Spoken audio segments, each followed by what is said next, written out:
This workout is designed for all levels because I included modification for every single exercise. So even if you're a beginner, you can join in and we can do this workout together. When it comes to these calisthenics workouts, we often have a particular skill in mind that we like to work towards. These skills could be the handstand push-up, muscle-ups, front lever, planche, and so many more. So this workout today is focusing on the ring muscle-up and also the handstand push-up. Even though you feel like you're really far from that skill, don't worry, because there will be lots of exercises that you can use that will help you to get closer to these skills.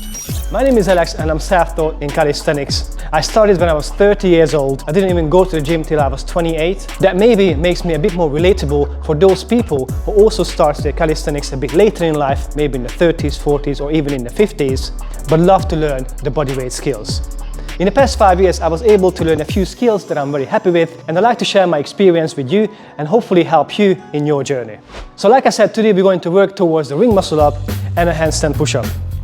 The exercise order can be really important when it comes to building your own program. And what I'd like you to do is to learn from this video so then you can design your own that's perfect for you. First of all, you need to know which goal is more important for you. If the muscle up is something that's more of a desirable skill for you,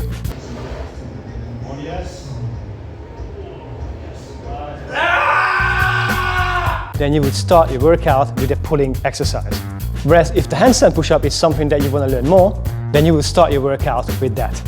I personally like to learn the deep handstand push-up more than the muscle up, so I'm going to start with an overhead press exercise. I can do a few reps handstand push-ups on the floor, but the moment I try to go lower and actually unlock a full range of motion handstand push-up, I have absolutely no strength at all. So because of that reason, my first exercise is a deep pike push-up. For the deficit pike push-ups, you can use some sort of elevation underneath your hands so that it allows my body to go lower. And this is a normal grip, or normal stance I should say, but it allows you to go so much deeper, makes the exercise instantly harder. Or you can just use small dumbbells to start off with if you want to work towards that deficit pike push-up. So it's only like a couple of centimeters deeper, but that's like adding an extra 5-10 kg to your shoulder press. It really makes it so much more difficult. You just want to make sure that the form is just as good. With the deep pike push-up, we're going to practice that depth and build strength and muscle in that area that will help us to unlock the full range of motion handstand push-up.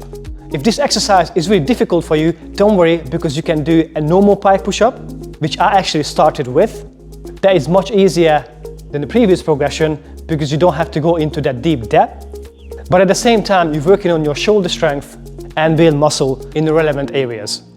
If you don't have the strength to do full pike push-ups yet, don't worry, you can just use these mats, pillows or anything you have at home and just lower yourself down to the level that you're at. So with this one, we're decreasing the range, but still working on the overhead press. I made a video how to do the pike push-ups properly. Make sure you check that out, just to be sure that your form is good, so you can improve from a good foundation. When it comes to these pike push-ups, you can do them on dumbbells or parallettes.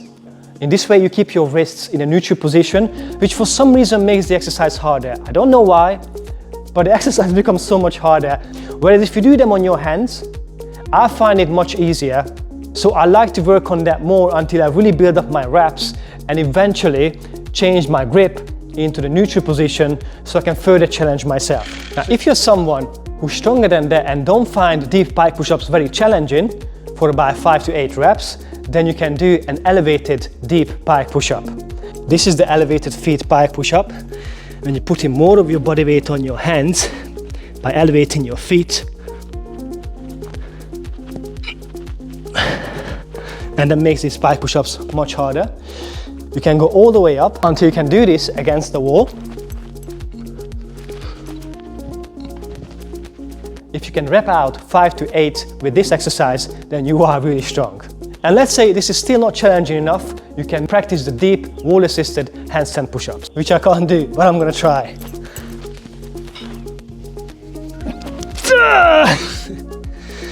That's why we're going back to progressions until we're ready to do it on these. If you can do these, well done. I'd like to get to your level one day. For the second exercise, we're going to do our first pulling movement. And I choose the force grip pull-ups for a reason. Without the force grip, you won't be able to do the transition because it's almost impossible to transition yourself from a pull-up position into a dip position without the force grip. If you're interested in the bar muscle up more, then leave a comment below and I'll do my next video about that too. But that approach is a little bit different compared to the ring muscle up. I'm not sure which one is harder. Some people find the ring muscle up easier, whereas some find the bar muscle up easier. I personally find the ring muscle up harder. I feel like ring muscle ups require more strength and control, whereas bar muscle ups require more explosive power and technique. Now the force grip pull-up can be really difficult for someone who never done a force grip before. Don't worry, they are really hard. I'm just getting used to it as well. Your progression would be a force grip row. So to start with the force grip, go around like this and just lean back and just try to hold this position. It's going to be really awkward on the wrist, but eventually you get stronger with it, and then you can do pulls all the way to the chest. Try to hold it for a couple seconds, all the way down to almost a horizontal position. And once again, if it's too difficult, don't worry, just come up a little bit so you're more vertical and you're still working on the same muscles. Remember, changing the body position in calisthenics is like adding weight to the barbell or picking up heavier dumbbells. So don't think you're doing a less impressive exercise, you're just doing a variation of it. When you can do the rows, from then on you would do a pull-up hold with a force grip. So now you have more of your body weight on those rings, but because you condition your wrist, you should be able to hold this position. Now let's say you still can't pull up. That's okay, you're just gonna start with a force grip up in the top.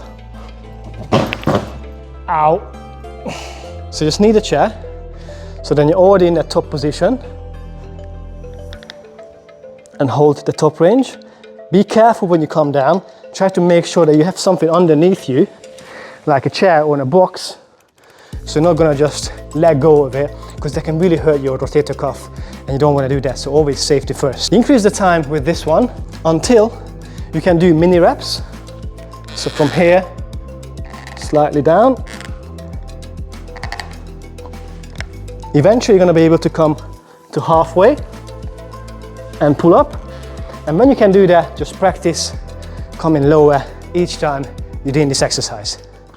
Our third exercise is ring dips. Ring dips is the second portion of the muscle up, so that's why we need to include it. As you guys can see, we kind of separated the movement into a pull and into a push.